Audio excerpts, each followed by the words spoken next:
రైతాంగానికి మద్దతుగా రైతును కూడా ఆదుకోవాలని చెప్పి ప్రభుత్వం ఆదుకోవాలని చెప్పి ఒక నిరసన తెలియజేస్తూ వినతి పత్రం ద్వారా కలెక్టర్ ద్వారా ముఖ్యమంత్రికి ఈ ప్రభుత్వాన్ని చెప్పడానికి వైఎస్ఆర్ కాంగ్రెస్ పార్టీ తరఫున పెద్ద ఎత్తున కూడా రైతులు కూడా కలెక్టరేట్కి కదిలి రావడం జరిగింది. ముఖ్యంగా ఈ కూటమి ప్రభుత్వం అధికారంలోకి వచ్చి 6 మాసాలు పూర్తి అయినా కూడా హామీలు అమలుపరచలేదు. వాళ్ళు ఇచ్చిన హామీలు సూపర్ 6 అమలుపరచబోగా అన్ని వర్గాల ప్రజలను కూడా దారుణంగా కూడా మోసం చేసే పరిస్థితి రాష్ట్రంలో 6 నెలల నుంచి కూడా నెలకొంది. అలాగే రైతులు చాలా దారుణంగా కూడా ఈ సంవత్సరం అతివృష్టి అనావృష్టి కూడా తట్టుకొని పండించిన పంట కూడా గిట్టుబాటు అనేది లేకుండా దళారు చేతుల్లోనూ తర్వాత మిల్లర్ల చేతుల్లో కూడా పెద్ద ఎత్తున మోసపోతున్నాడు. ప్రభుత్వం మాటలకు మాత్రమే పరిమితమైంది, చేతుల్లో మాత్రం చూపించలేదు.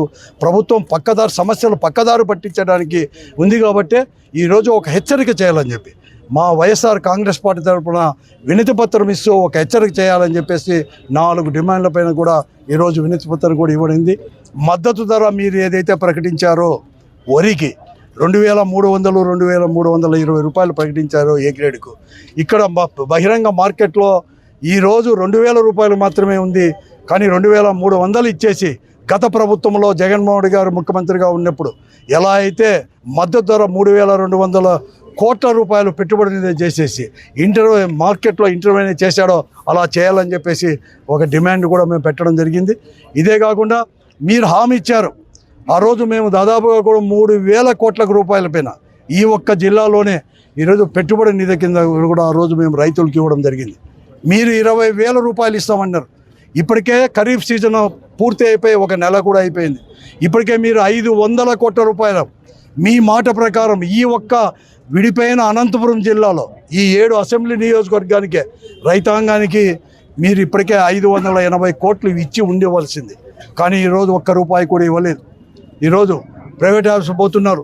0 వడ్డీ ఈరోజు ఇంతవరకు బ్యాంకుల్లో మీరు కట్టలేదు. వెంటనే కూడా అవన్నీ కూడా ఇచ్చి చెల్లించాలని చెప్పేసి, అలాగే ఈరోజు మీరు అందరూ కూడా పెస్టిసైడ్స్, ఫర్టిలైజర్స్ బ్లాక్ మార్కెట్లో ఎంఆర్పి ధరల కంటే కూడా రైతును దారుణంగా మోసం చేస్తూ ఈరోజు కూడా ఉన్నాయి. అవి వెంటనే కూడా ఇంటర్వ్యూన్ అయిపోయి ఎంఆర్పి రేట్లకే అమ్మాలని చెప్పేసి బయో ప్రోడక్ట్స్ మార్కెట్లో విపరీతంగా ఉన్నాయి. అవన్నీ కూడా లేకుండా చేయాలని చెప్పేసి మీ అందరికి చెప్తున్నాను. ఇక్కడ మీ అధికారులు మీకు చెందిన ప్రజాప్రతినిధులు అందరూ కూడా కుమ్మక్కాయ వ్యాపారులతో ఈరోజు ఏదైతే పండించిన పంటకు కావచ్చు, వారు వాడే పెస్టిసైడ్స్ కానీ ఇవన్నీ కూడా చేశారు. కాబట్టి వెంటనే కూడా ఇంటర్వ్యూని అయితే చేకూర్చాలని చెప్పేసి మాటలకు పరిమితం అయితే ఇంకా ఉన్నాము. ఈరోజు వినతి పత్రం ద్వారా వైఎస్ఆర్ కాంగ్రెస్ పార్టీ మా నాయకుడు చెప్పింది కూడా అదే, మేమందరం కలిసి కూడా ఇచ్చాం.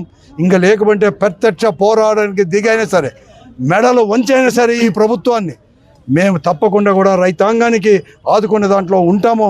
ఎందుకంటే ఇది ఒకప్పుడు 2004 కంటే రాజశేఖర రెడ్డి గారు ముఖ్యమంత్రి కాక మునుపు ఈ రాష్ట్రంలో ఈ జిల్లాలో ఆత్మహత్యలు, వలసలు, రైతులు ఇవన్నీ కూడా ఉండేది.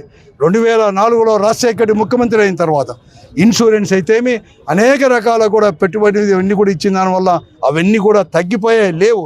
కానీ మీరు చేసే పనికి మరొక మారు పునరావృతమయ్యే పరిస్థితిని కల్పించద్దండి అని చెప్పేసి ఈ ప్రభుత్వాన్ని హెచ్చరిస్తూ వెంటనే కూడా మీరందరూ కూడా ఇంటర్ఫేర్ అయ్యే మాటలు పక్కన పెట్టి చేతుల్లో చూపించాలని చెప్పేసి కూడా ఈ ప్రభుత్వాన్ని డిమాండ్ చేస్తారు.